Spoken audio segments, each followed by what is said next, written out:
Hi అండి. రీసెంట్‌గా నేను సైట్ విజిట్ చేశానండి. వీళ్ళ రిక్రూట్‌మెంట్ వచ్చేసి ఫాలింగ్ ఆఫ్ కాంక్రీట్ అండి. వీళ్ళకు మెయిన్ ప్రాబ్లమ్ వచ్చేసి టెర్రస్ నుంచి వాటర్ లీకేజ్ రావడం వల్ల వీళ్ళ ఫాలింగ్ ఆఫ్ కాంక్రీట్ అనేది ఇష్యూ అనేది క్రియేట్ అయిందండి. వీళ్ళ ఆల్రెడీ 2 ఇయర్స్ బ్యాక్ చేయించారన్నారు.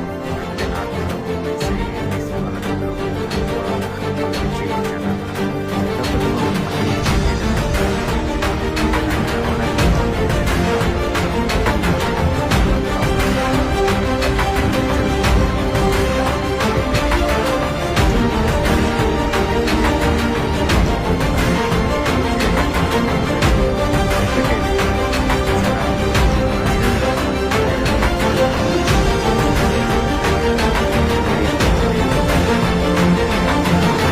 చేసినవే. కాకపోతే మనం వెళ్ళాము. వెళ్ళిన తర్వాత అన్నీ చెక్ చేసాము.